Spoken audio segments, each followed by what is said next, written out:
Professeur Israël Shahak, Histoire juive, religion juive, chapitre 5, les lois contre les non-juifs, suite. Profaner le Shabbat pour sauver la vie.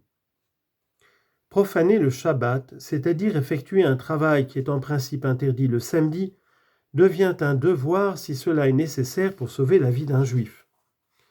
Quant à sauver la vie d'un gentil le jour du sabbat, le Talmud n'en fait pas une question centrale, puisque de toute façon c'est interdit même pendant la semaine. Néanmoins, ce point a donné lieu à des arguties infinies pour deux ordres de raisons. Premièrement, si c'est un groupe de personnes qui est en danger de mort un samedi, et qu'il y a peut-être, même si ce n'est pas certain, au moins un juif parmi elles, faut-il profaner le Shabbat pour les sauver ? C'est un problème qui se pose effectivement et qui a été traité. S'inspirant d'autorités plus anciennes dont Maïmonide et le Talmud lui-même, le Shulchan Aruch tranche les cas de ce genre selon la loi des probabilités. Supposons par exemple que 9 gentils et un juif habitent le même immeuble. Un samedi, celui-ci s'écroule. L'un des 10, on ne sait lequel, était alors absent, mais les 9 autres sont sous les décombres. Doit-on déblayer et donc profaner le Shabbat alors que le juif est peut-être celui qui s'est absenté ? Le Shulchan Aruch dit qu'il faut déblayer, sans doute parce qu'il y a de fortes chances que le juif se trouve sous les gravats, 9 contre 1. Mais maintenant, supposons que 9 étaient alors sortis et qu'un seul, ici encore, on ignore lequel, soit resté à la maison. Dans ce cas, les travaux ne s'imposent pas, probablement parce que cette fois, il y a de fortes chances, 9 contre 1, que le juif ne soit pas la personne coincée sous les décombres. De même, si l'on voit qu'un bateau transportant des juifs est en détresse, c'est un devoir pour tout un chacun de profaner le Shabbat afin de le sauver. Cependant, au terme d'un commentaire du célèbre rabbin Akiva Eiger, mort en 1837, cette règle ne vaut que lorsque l'on sait qu'il y a des juifs à bord. Mais si l'on ignore tout de l'identité des passagers, le Shabbat ne doit pas être profané, car la plupart des gens dans le monde sont des gentils. On lit en note Rabbi Akiva Eiger, commentaire du Shulchan Aruch, Ibidem. Eiger ajoute aussi que si l'on trouve un nourrisson abandonné dans une ville habitée principalement par des gentils, il faut consulter un rabbin pour savoir si cet enfant doit être sauvé. Fin de note. Ainsi, comme il est très peu probable qu'aucun des passagers soit juif, il faut les laisser se noyer. En second lieu, le Shabbat restreint la portée de la disposition autorisant à sauver ou à soigner un gentil pour éviter des réactions hostiles. Pendant la semaine, le juif à qui l'on demande d'aider un gentil est dans une certaine mesure obligé d'obtempérer. Avouer qu'il ne lui est pas permis, en principe, de sauver la vie d'un gentil susciterait l'hostilité. Le samedi, en revanche, l'observance du Shabbat peut être invoquée comme une excuse plausible.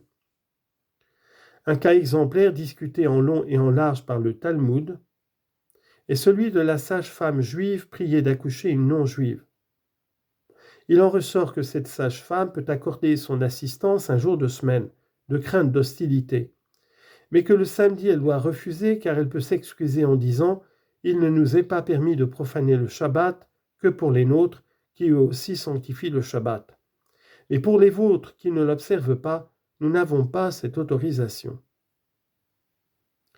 S'agit-il d'une explication authentique ou d'une pure excuse ? Maïmonide estime clairement que c'est une simple excuse qui peut être invoquée, même si la tâche demandée à la sage-femme n'implique pas en fait une profanation du Shabbat. Même dans ce cas, l'excuse sera acceptée sans doute parce qu'en règle générale, les gentils ne sont guère fixés sur le genre précis des travaux interdits aux Juifs le samedi. Quoi qu'il en soit, il décrète, citation, « Il ne faut pas assister, même contre paiement, une femme non juive en couche le jour du Shabbat. On ne doit pas non plus craindre l'hostilité, quand bien même il n'y aurait pas, par une telle aide, profanation du Shabbat. » Le Shulchan Aruch formule le même jugement. On lit en note. Ce dernier texte de Maïmonide emploie le mot païen plutôt que gentil, Mais certains commentateurs comme le Tourei Zahav soulignent que ce jugement s'applique même aux Ismaélites, c'est-à-dire aux musulmans qui ne sont pas idolâtres. Sur cette question, il n'est pas fait mention explicite des chrétiens, mais ils sont forcément, voire à plus forte raison, visés par cet arrêt, puisque, comme nous le verrons bientôt, l'islam est considéré sous un jour plus favorable que le christianisme, à savoir comme un véritable monothéisme, alors que le christianisme est vu comme de l'idolâtrie, du polythéisme, etc. Voir aussi les responsa, c'est moi qui ajoute cette précision, voir aussi les responsa, décision écrite d'une autorité rabbinique sur une question ou un problème qui lui a été soumis. De Khatam Sofer, cité plus bas, fin de note.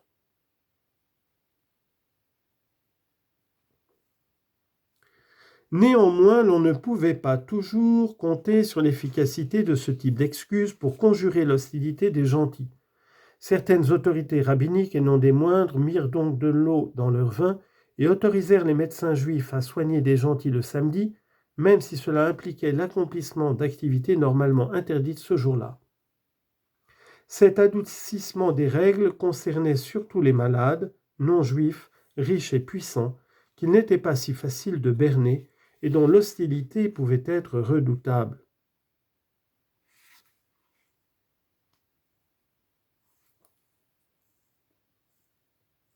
Ainsi, Joël Sirkis, l'auteur du Baït Hadash, est l'un des plus grands rabbins de son temps, en Pologne au XVIIe siècle, décréta que, citation, « les mères, les nobles et les magnats doivent être soignés le jour du Shabbat, leur hostilité pouvant comporter quelque danger.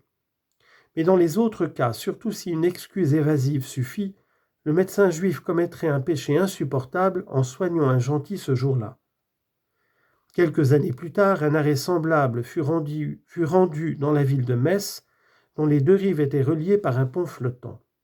Normalement, un juif ne doit pas traverser un pont flottant le jour du Shabbat, mais le rabbin de Metz décida qu'un médecin juif le peut, s'il est appelé auprès du grand gouverneur, à savoir l'intendant de Lorraine.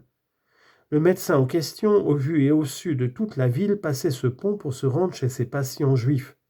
Ne pas en faire autant pour le gouverneur aurait pu susciter une grave hostilité. Cela se passait sous Louis XIV, et il était évidemment important d'être dans les bonnes grâces de son intendant. Les sentiments du commun des gentils comptaient peu. On lit en note. Ces deux exemples de Pologne et de Lorraine ont été rapportés en 1950 par le rabbin Kahana, depuis professeur de Talmud à l'université religieuse Bar Ilan d'Israël.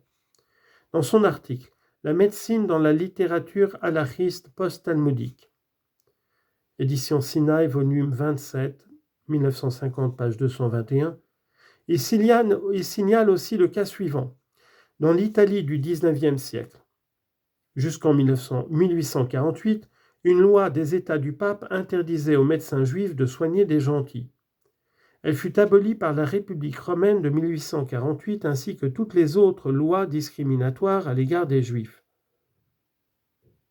Mais en 1849, le corps expéditionnaire envoyé par le président français Louis-Napoléon Bonaparte, depuis empereur Napoléon III, mit fin à la République romaine et restaura le pape Pie IX qui, dès 1850, remit en vigueur les lois anti-juives. Les chefs de la garnison française, indignés par une telle réaction, engagèrent aussitôt des médecins juifs pour soigner leurs hommes. On demanda au grand rabbin de Rome, Moshe Hazan, docteur en médecine, si l'un de ses disciples, médecin lui aussi, pouvait prendre dans un hôpital militaire français des fonctions susceptibles de l'obliger à profaner le Shabbat. Le rabbin répondit que si l'on engageait à la condition expresse qu'il l'exerçât même le samedi, il devait refuser. Sinon, il pouvait accepter et user de la grande intelligence des Juifs croyants. Par exemple, renouveler pour le samedi l'ordonnance prescrite le vendredi, en signalant simplement la chose au pharmacien. L'article franc du rabbin Kahana, qui cite beaucoup d'autres exemples, est cité dans la bibliographie d'un livre de l'ancien grand rabbin de Grande-Bretagne, Immanuel Yakobovitz dans Jewish Medical Ethics, Block New York 1962, mais rien n'est dit sur ce sujet dans le corps même de son livre. Fin de note.